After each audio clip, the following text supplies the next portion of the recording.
I'm recording, so don't talk about that. Hi guys. What up, though?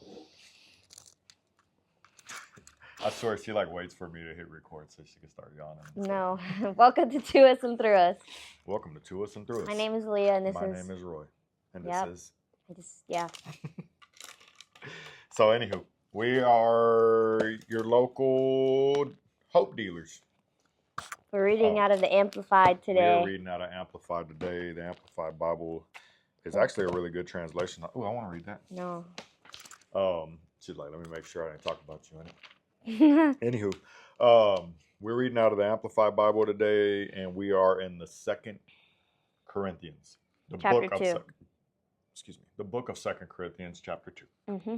And Aaliyah has a word for you. Yeah. For you, not me. It's your turn to pray. I just prayed yesterday. No, I did. I just prayed this morning.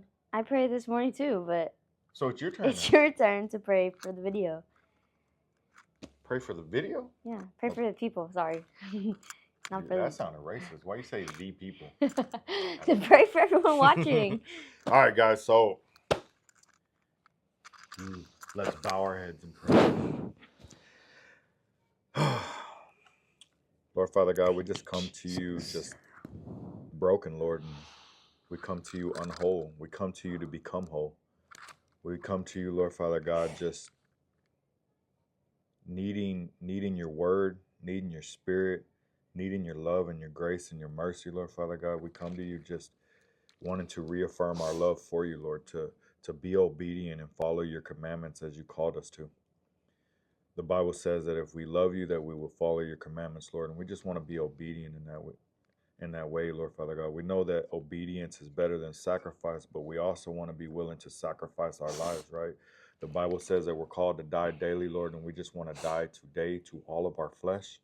We don't want to have no place in us, Lord Father God. Let us be a light and a vessel in a world that is becoming so dark. Let this word be absolutely what we need today. Let it be exactly what the world needs today, what everybody that's watching this video needs today. Let it be to me and Aaliyah first, and then to the church body, Lord Father God. Let it be everything you called it to be, which is living life and the overflow of what you've given us, which is the word of God. Amen. Amen. In Jesus' name, amen.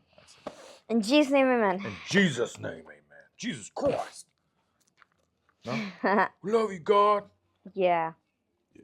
Remember when we used to do that? We used to be tough. What was that from? Mike Servin. Appreciate you, bro. That was fire.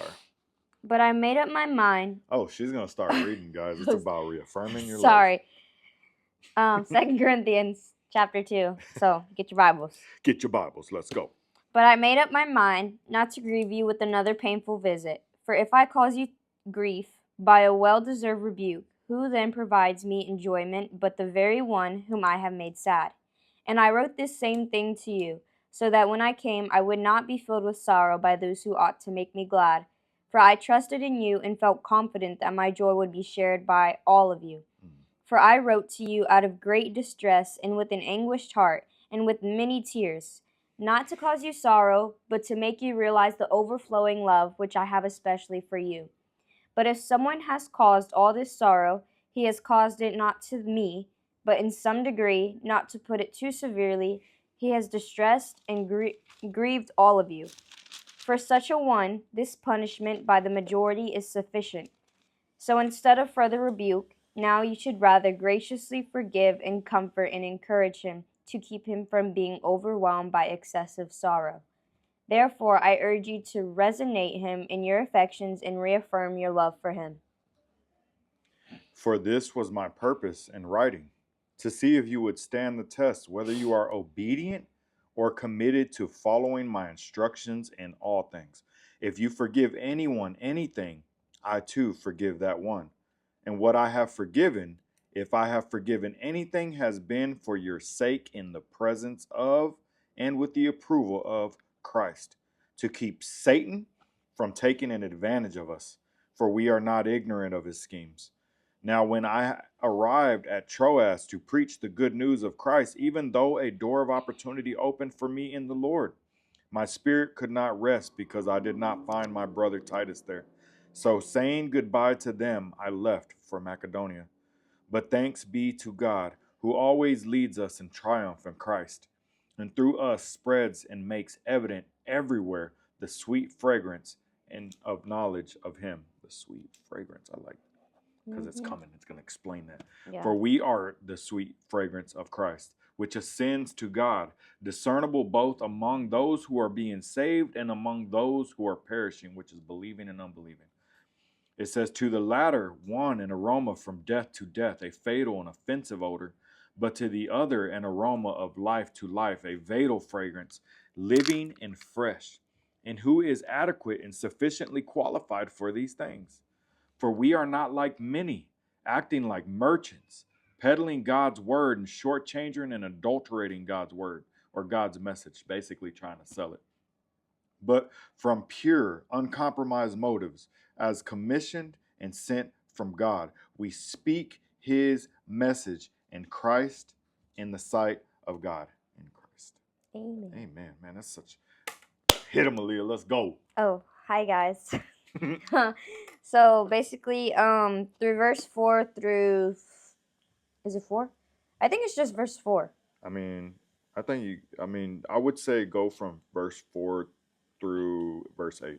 Just 4 to to 8? kind of, yeah, because I already know what you're going to say. So Okay. I think verse 4 and through verse 8 is going to kind of like help them understand what you're saying. It says, for I wrote to you out of great distress and with an anguished heart and with many tears, not to cause you sorrow, but to make you realize the overflowing love which I have especially for you.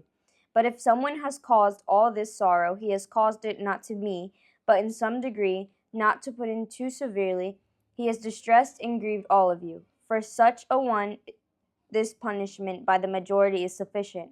So instead of further rebuke, you should rather graciously forgive and comfort and encourage him to keep him from being overwhelmed by excessive sorrow. Right there, I can stop. Yeah. So before Leah goes into that, Yeah, I was gonna say. we have to understand what he's speaking about. So if y'all have been reading with us, y'all remember in the book of 1 Corinthians, whenever Paul starts talking to the Corinth church, he starts telling them about an incestuous man, which is basically a man committing incest.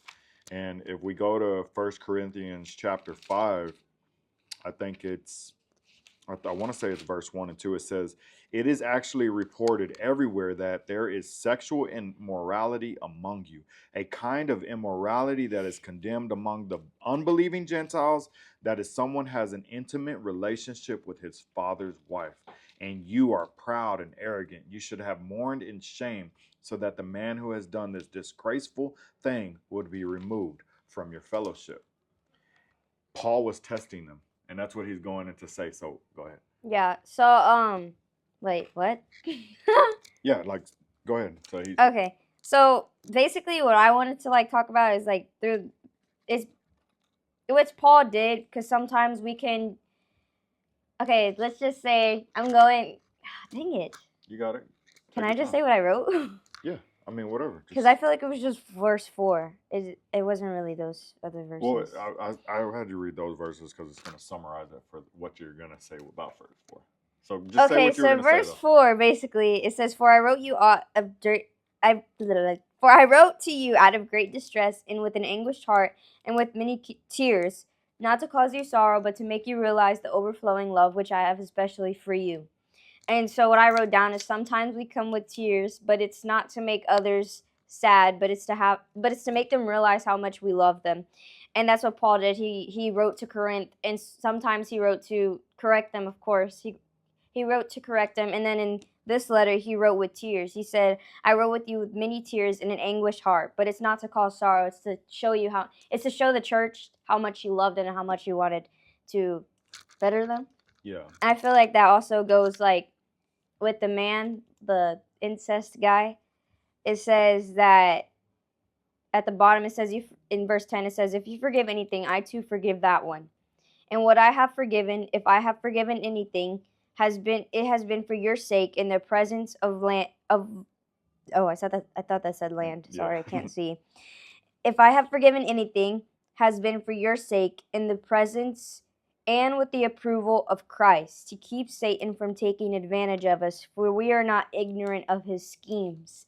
So when we come with love, that automatically, like, when we're filled with God loves, that's like you're gonna be forgiven. You're gonna like have forgiveness in your heart because you know that Christ forgave us even though we didn't deserve it. So why aren't we not forgiving them when they don't deserve it? Like they deserve to be forgiven as much as we did. Amen. Because a sin is a sin. Yeah. And then I feel like that also goes with verse 15. It says, "For we are the sweet fragrance of Christ. Once we have love and forgiveness, we become a sweet aroma around other people. They begin to notice different things, like, Yeah. oh, what is that? So it's not like an aroma of, what is that other odor? Like, it's not an offensive odor. It's an odor. Oh, they're nice. Like, Yeah, it's a vital yeah. fragrance, living and fresh. It's a good fragrance. And I think the reason I was saying about First Corinthians is because when Paul wrote them, he was basically writing in a sense of correction.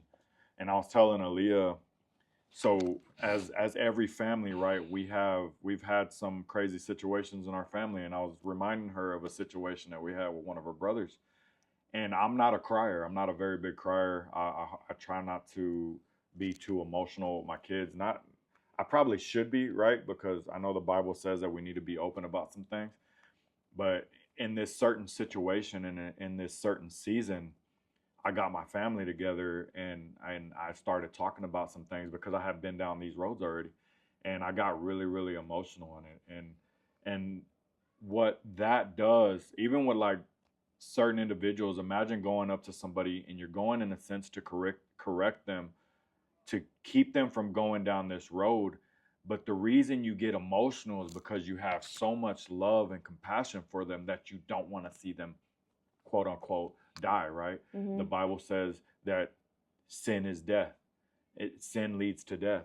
So we don't want these people to go down a road of death. We want them to live life. So we get emotional about it. And that's what Paul's telling them here is, I wrote you out of great distress with an anguished heart. He had compassion in his heart, and with many tears, not to cause you sorrow. I wasn't trying to make you sad with me. Mm-hmm. I'm just trying to show you and make you realize the overflowing love which I have, especially for you, God's people.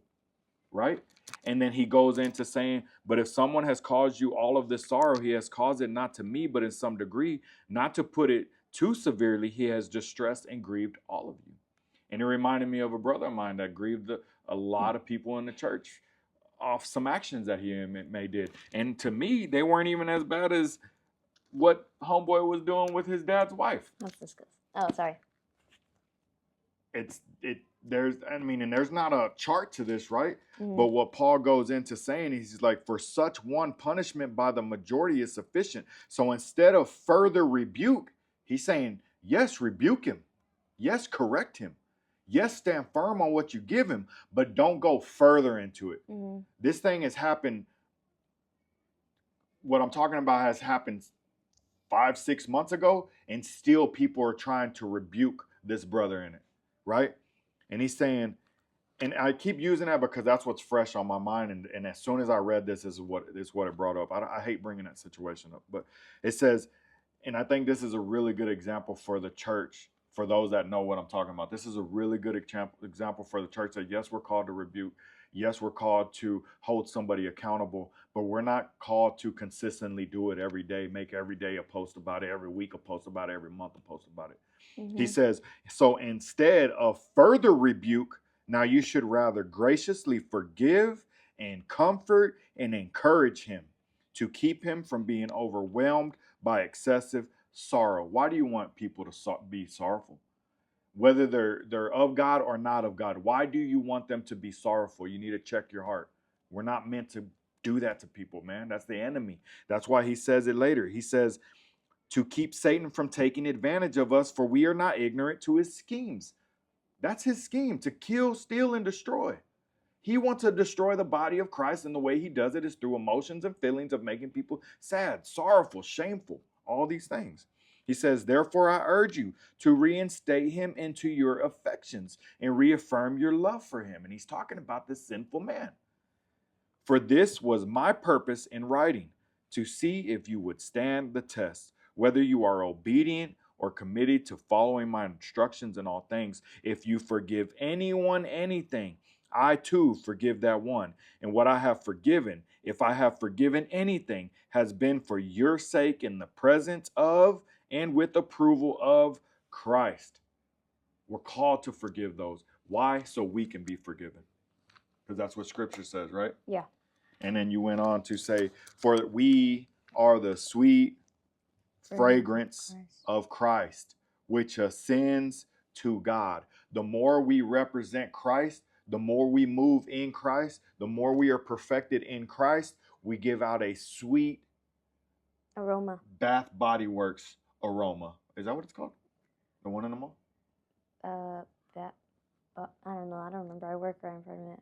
Bath and Body Works. That's something like that, yeah. I think Bath and Body. Think about their candles. Their candles smell amazing, and they will fill up an entire room or shoot even an entire building. We're called to be that sweet smelling aroma. We're not called to be an aroma of death to death, which is a fatal and offensive odor, but the other aroma from life to life, a vital fragrance, living and fresh. Who is adequate and sufficiently qualified for these things? Those in Christ. It's in Christ that we're capable of producing that type of aroma. Mm-hmm. Without Christ, we can't. We can give a synthetic, a fake smelling aroma, but eventually that aroma disappears and it's gone quick. But we can give a sweet smelling aroma in Christ. It says, for we are not like many, acting like merchants, peddling God's word. We're not called here to sell God's word. We are called to walk it out. Mm-hmm. We are called to apply it. We are called to show it. We are called to give it. Amen. It is to be applied. It is chapstick to the lips. It heals, it protects, it covers, and it puckers. That's such a good word. So what can we take from that, baby? I feel like to come with the I feel like a heart to reaffirm your love. Wait, is that what you're pointing at? Yeah. I mean, that's kind of like that's basically the whole thing, yeah. I feel like it's just like to come with an open heart to not just to correction, but to like receive other things as well, and to not just judge, because we are called to judge righteously, but it's like not to just keep judging, but to correct out of love, and then reaffirm our love to him. Yeah. Because anybody that goes against the word of God is an enemy. It's kind of what the Bible explains. It doesn't say it for that word, but if they go against God, what does Jesus hanging on the cross say to? He says, they said, "What about your brother and mother?" And he said, "Who is my brother? Who is my mother?" Mm-hmm. But those who serve God, right? So when we correct somebody, yes, we correct them. We have to hold them accountable, yes, but we're not called to be on their neck day in and day out, day in and day out. We're called to reaffirm our love to them. Mm-hmm. They are God's children too. Yes, they messed up. Yes, your brother may have fallen. Yes, your sister may have did something stupid. But you're called to love them anyway. Correct them, hold them accountable. If they aren't pursuing Jesus at all after that, then set them aside. But even in that, still show them Christ. Mm-hmm. It's in Christ that we provide this aroma. Eventually, they're going to catch a whiff of it, and they're going to want that candle. Yeah. Reaffirm your love, guys. Amen. Amen. That was good.